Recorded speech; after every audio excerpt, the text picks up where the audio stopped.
Pocket, he is a bastard. আল্লাহ রাব্বুল আলামিন ওয়ালিদ বিন মুগিরাকে বলছেন জানোস। কেমন রিঅ্যাকশন হলো? অত্যন্ত চমৎকার। আমি আপনাদেরকে মনে করিয়ে দিতে চাই যে সূরা লাহাব যে নাজিল হয়েছে, শানে নজুল, ব্যাকগ্রাউন্ড, এটার আপনি শানে নজুল খুঁজে দেখেন। আল্লাহ রাসূলকে অপমান করতে দেরি, সম্মানে আঘাত করতে দেরি আল্লাহ সূরা লাহাব পাঠিয়ে দেরি করে না। সুবহানাল্লাহ বলেন। সূরা কাউসারে যে আমরা হাউজে কাউসারের পানি খাইতে পাগল হয়ে রয়েছি, নবীর প্রেমিক হতে হবে, নবীর শুরু থেকে শেষ পর্যন্ত সবকিছু আনতে হবে, তাহলে আপনি নবীর মাধ্যমে হাউজে কাউসারের পানি পাবেন, না হয় নসিবে কিছুই জুটবে না। সূরা কাউসার কখন নাযিল হয়েছে? রাসূলকে যখন আবতার বলে রাসূলের ইজ্জতের চাদরে আঘাত করা হয়েছে, সম্মান করা হয়েছে, সঙ্গে সঙ্গেই কিন্তু কি হয়েছে?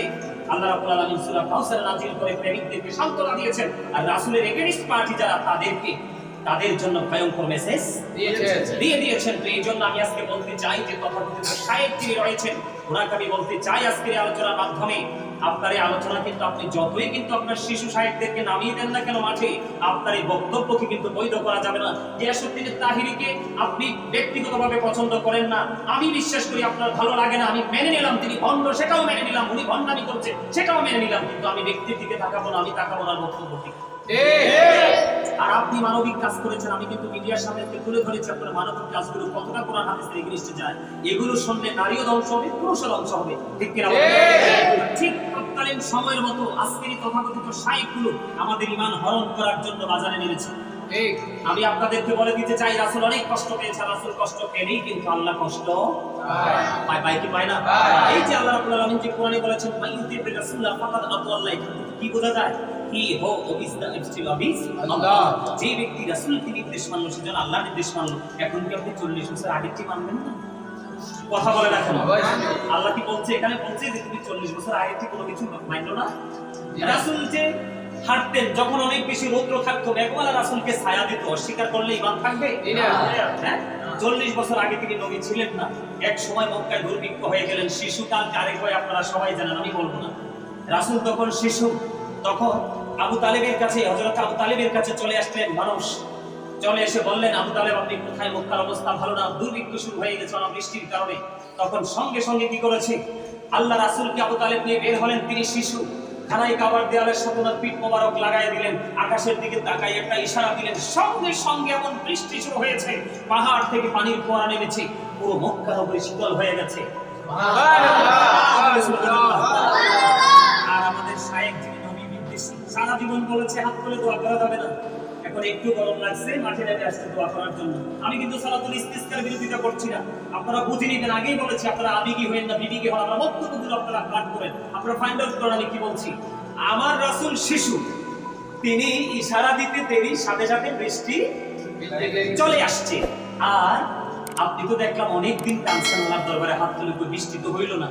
আবহাওয়া অফিস থেকে যেদিন বৃষ্টির নির্দেশনা দিয়েছে 2 তারিখ এই মাসে, ঠিক 2 তারিখে দেখলাম বৃষ্টি নামলো বাংলাদেশে।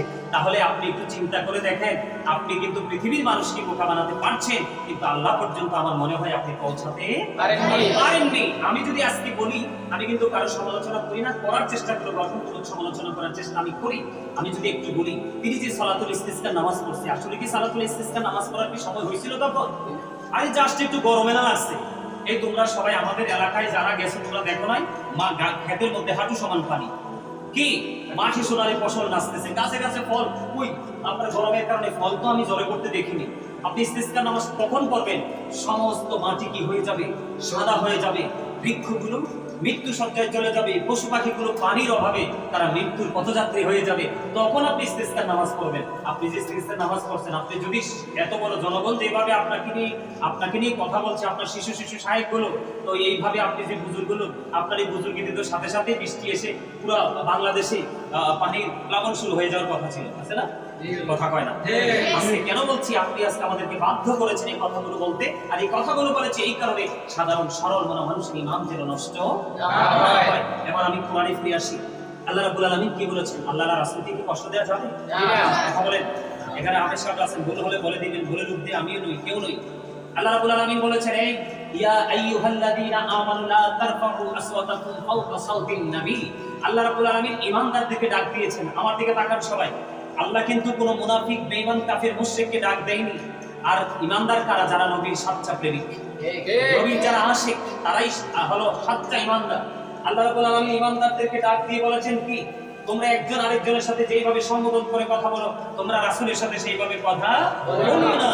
রাসূলের কণ্ঠস্বরের উপর তোমার কণ্ঠস্বর কি উঁচু করিও না। আপনারা বলেন, শায়েখের কণ্ঠস্বর কি উঁচু হয়েছে না? হয়েছে। তোমার কথা বলে না, হয়েছে।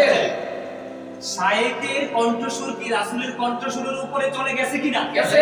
এবং শায়েখের যে শিশু শায়েখগুলো আছে, শিশু শায়েখগুলো যে ওনাকে বৈধ করার জন্য চেষ্টা করতেছে, তাদের কণ্ঠটা রাসূলের কণ্ঠস্বরের উপরে গেছে কিনা? গেছে। আল্লাহ ঈমানদারদেরকে সাবধান করেছে, কোনো বেঈমান কাফের মুনাফিকদের নয়। এই যে আল্লাহ বলেছেন রাসূলের কণ্ঠস্বরের উপর কণ্ঠস্বর তোমরা কি করো না, উঁচু করো না। আজকে রাসূল বলতেছে আমি তখন থেকে নবী, যখন আদমের অস্তিত্ব ছিল না, তিরমিজি শরীফের মধ্যে এসেছে, তাফসীর রুহুল বায়ানের মধ্যে এসেছে, অন্যান্য হাদিস মিশকাত শরীফের মধ্যে আসছে হাদিস, অনেকগুলো হাদিস আমি দেখেছি, আল্লাহ আমাকে দেখিয়েছেন। এখন আল্লাহ বলতেছে কণ্ঠস্বরের উপর কণ্ঠস্বর উঁচু করে না। কিভাবে কণ্ঠস্বরটা উঁচু হলো? তিনি কিভাবে ঈমান নষ্ট হয়ে গেল? উনি কিভাবে তার ভক্তদের ঈমানকে চুরি করে নিয়ে যাচ্ছে? আপনারা রাসূল বলতেছে আমি তখন থেকে নবী, তথাকথিত শায়েখ বলতেছে তিনি তখন থেকে নবী।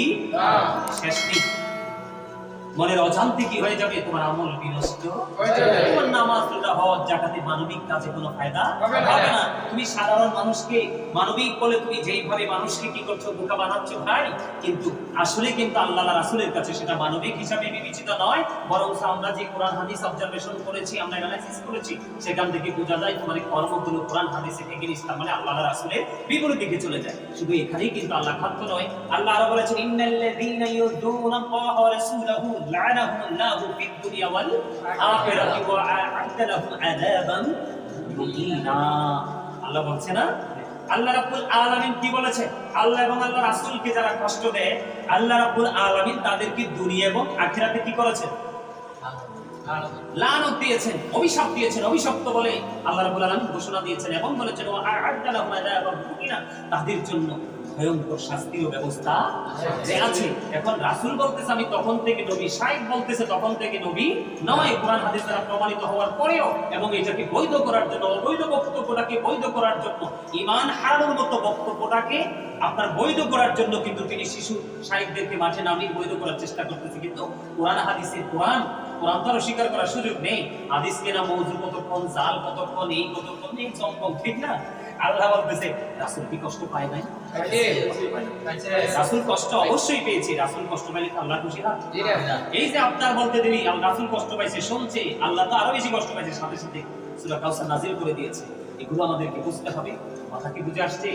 আরে ভাই, তোমার জীবন আমি গাজী সুলাইমান না থাকলে এমন কোনো সমস্যা নেই, আলেম ওলামা না থাকার সমস্যা নাই, কিন্তু নবী যদি তোমার জীবন থেকে হারিয়ে ফেলে, তাহলে তোমার জীবন দুনিয়া আখিরাত পুরোই জাহান বরবাদ হয়ে গেল, তাই না? এবার আমি আরেকটু বলতে চাই, তোমরা বিরক্ত হও? এখন এই সমস্ত শায়েখগুলো সম্পর্কে আল্লাহ রাসূল কি বলেছেন? তারা কিন্তু ওই আব্দুল ওহাব নজদের দূষক। আব্দুল ওহাব নজ কোথায় আছে? এটা সৌদিতে আছে। কোথায় আছে? এখান থেকে কিন্তু গোটা পৃথিবীতে ছড়িয়ে ছিটিয়ে পড়েছে। এটা আমার কথা না। हम लोगों आशिक रसूल ईद मिलादुन नबी करते रहेंगे उम्र भर, आई नस्ती वहाबी चलते रहो, चलो ना तुम्हारा काम करे। দেখেন, তাদের জ্বলা না হয়। আমরা নবীর পক্ষে কথা বলছি, বেদাতি বলার কারণ কি? আল্লাহর ওলিদের মাজার জিয়ারতের কি দলিল নাই? অবশ্যই আছে। এই জীবনে তারা যতজন বলেছে মাজার ভাঙো, মাজার ভাঙো, মাজার ভাঙো, মাজার কিন্তু জায়গায় রয়েছে তাদের পায়ের সাথে। কথা কয় না? পা হারাইয়া অনেক শায়েখরা গেছে না কবরে? যারা নবী বিদ্বেষী, নবীর আহলে বাইত বিদ্বেষী, সাহাবায়ে কিরাম বিদ্বেষী, আল্লাহর ওলি বিদ্বেষী, তাদের কিন্তু শেষ বেলাটা ভালো যায়নি। আপনারা একটু মুরব্বি বিবেচনাক্ষম ব্যক্তি আছেন, অনলাইন মিডিয়াতে এখনো আছে, আপনারা একটু তাদের ব্যাকগ্রাউন্ড একটু দেখে আসেন যে তারা শেষ বেলাটা কেমন ছিল। যে কইছে পা বলছে তার পা শেষ, যে মুখ বলছে তার মুখ শেষ। এখানে তার কারণ হলো, আমি একটা কথা বলি যে এই যে আব্দুল ওহাব নজদের কথা বললাম, আব্দুল ওহাব নজদের কথা বললে কিন্তু অনেকেরই গায়ে লাগে। তো গায়ে লাগলে কিছু করার নাই। যদি গায়ে লাগা আমি মনে করবো, তাহলে তুমি ওখান থেকে আসলে প্রোডাক্ট হিসাবে বাংলাদেশে সাধারণ মানুষের ঈমানকে ধ্বংস করার জন্য। এখানে চমৎকার একটা হাদিস শরীফ আমি তোমাদেরকে শোনাই। হাদিসটি এসেছে বুখারী শরীফের মধ্যে। হযরত ইবনে ওমর রাদিয়াল্লাহু তাআলা আনহু থেকে হাদিসখানা বর্ণিত। তিনি বলেছেন রাসূল সাল্লাল্লাহু আলাইহি সাল্লাম একদিন দোয়া করতেছে, ফলো মি। আল্লাহ রাসূল কি করতেছে? দোয়া করতেছে, আল্লাহুম্মা বারিক লানা ফি শামিনা, আল্লাহুম্মা বারিক লানা ফি ইয়ামানিনা। এখন কিছু লোক এসে বললেন, ক্বালু ইয়া রাসূলুল্লাহ ওয়া ফি নাজদিনা। এবার রাসূলকে বলতেছে, হে আল্লাহর রাসূল, আপনি আমাদের নজদের জন্য একটু দোয়া করেন। কি করেন? আপনি আমাদের নজদের জন্য একটু দোয়া করেন। কিন্তু দেখেন, আপনারা অত্যন্ত বুঝবেন, কিন্তু আমি আবারও বলছি, আপনারা কিন্তু আবেগী হওয়ার দরকার নাই। আমি গাজী সুলাইমানকে ভালোবাসেন, 100 বার ভাসেন, আবার ঘৃণা করলে 100 বার করেন, কিন্তু আপনি আমার দিকে তাকানোর দরকার নাই। আমার বক্তব্যের দিকে তাকান, আমার বক্তব্যটা কতটুকু কোরআন হাদিস দ্বারা প্রমাণিত, সেটা দেখে আপনি হয় মানবেন, না হয় না মানবেন। আমি আবারও বলছি, আবেগ দিয়ে জীবন চলে না, বিবেক দিয়ে জীবন চলে। আবেগ দিয়ে ফিউচার ব্রাইটনেস করা যায় না, বিবেক দিয়ে ব্রাইটনেস করা যায়। আমি আপনাদেরকে বলছি, এখনকার ফিতনার যুগ, দুনিয়া ধ্বংসের পথে। আল্লাহ রাসূল বলেছেন, পৃথিবীতে কিয়ামতের পূর্বক্ষণে সবচেয়ে নিকৃষ্ট মানুষ হবে আলেমরা, কারণ তাদের জ্ঞান থাকবে না, ভালো কিতাব দেখার নসিব তাদের হবে না, তারা এই জন্য মূর্খ হয়ে যাবে। আর যারা শিক্ষিত আলেম, তারা কি করে যাবে? পৃথিবী থেকে চলে যাবে। তারা চলে যাওয়া মানে তাদের সিনাই করে কিতাবও চলে যাওয়া। তখন এলেম শূন্য হয়ে পড়বে পৃথিবী, আর সাধারণ মানুষ পড়বে বিপদে। এই এখন কিন্তু বর্তমান সময়টা আপনারা দেখেন, যদি এই শায়েখ যদি এই বিভ্রান্তকর বক্তব্য, হরণকারী বক্তব্য না দিত, গোটা পৃথিবীতে কিন্তু মুসলমানদের মধ্যে একটা বিভ্রান্তি সৃষ্টি হতো না। তাহলে কি বুঝবো? এই হাদিস যারা প্রমাণ দেখেন, তারা কতটা ফিতনাবাজ। আল্লাহ রাসূলকে যখন বলল, ক্বালু ইয়া রাসূলুল্লাহ ওয়া ফি নাজদিনা, রাসূলকে বলতেছে আমাদের নজদের জন্য একটু দোয়া করেন, কিন্তু রাসূল বলতেছে আবার আল্লাহুম্মা বারিক লানা ফি শামিনা, আল্লাহুম্মা বারিক লানা ফি ইয়ামানিনা। আবার তারা নেক্সট টাইম এসে বলল, ক্বালু ইয়া রাসূলুল্লাহ ওয়া ফি নাজদিনা, আমাদের নজদের জন্য দোয়া করেন। দুইবার কিন্তু তারা গেছেন, কি করেছেন? কিন্তু রাসূল দুবার এটাকে ইগনোর করেছেন, এটাকে অ্যাভয়েড করেছেন, রাসূল অ্যাকসেপ্ট করেননি।